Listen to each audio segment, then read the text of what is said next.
अगदी 1 वर्षाच्या मुलाला सुद्धा त्याचा फायदा कळतो. आणि एकदा फायदा कळला की तो त्यासाठी धडपड करायला लागतो, त्यासाठी कष्ट करायला लागतो. तुम्हाला मी जस्ट एक उदाहरण देतो की समजा तुमच्या घरामध्ये एक लहान मुलगा आहे, 1 वर्षाचा आहे, म्हणजे तो नुकताच चालायला शिकलेला आहे आणि त्याला घर चालता येत नाही अजून. तो चालता चालता पडतो, मग तो भिंतीला धर, कुठे खुर्चीला पकड, सोफ्याला पकड, असं करत करत तो चालत असतो. त्या मुलाचं नाव आपण ठेवूया गोटू. गोटू त्याचं नाव. तर हा गोटू जो आहे तो तुमच्या घरामध्ये त्याचा खेळ खेळत बसलेला आहे, असा संपूर्ण खेळ मांडून ठेवलेला आहे आणि तो त्याचा खेळ खेळण्यामध्ये एकदम मशगूल झालेला आहे. त्याचं लक्ष पण नाही तुमच्याकडे आणि तुम्ही थोड्या अंतरावरती एका खुर्चीत बसलेला आहात.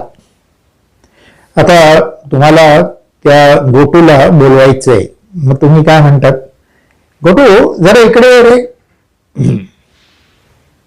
तो तुमच्याकडे फक्त बघतो. कशाला बोलवतायत, काय काम आहे, असे विचार त्याच्या मनामध्ये येतात. जाऊ दे. तो परत आपला आपला खेळ खेळायला लागतो, लक्ष पण देत नाही तुमच्याकडे. तुमच्या लक्षात येतं की बुवा हा जो गोटू आहे ना, हा तसा येणार नाही. तुम्ही खिशातून कॅडबरी काढतात आणि कॅडबरी हातात घेऊन त्याला दाखवतात, गोटू हे बघ मी तुला काय देणार आहे, तुला चॉकलेट नाही कॅडबरी देणार आहे बघ. आणि जशी तुमच्या हातातली कॅडबरी गोटूने बघितली तो ताडकन उठून उभा राहिला आणि मग धडपड करत, खुर्चीला पकडत, भिंतीला पकडत तुमच्याकडे यायला लागला. वाटेमध्ये तो 2-3 वेळा पडला सुद्धा, पण आता रडला नाही, कारण त्याचं लक्ष होतं तुमच्या हातातल्या कॅडबरीकडे. आणि ही सगळी धडपड करत तो तुमच्यापर्यंत आला आणि काय म्हणाला, दे कॅडबरी.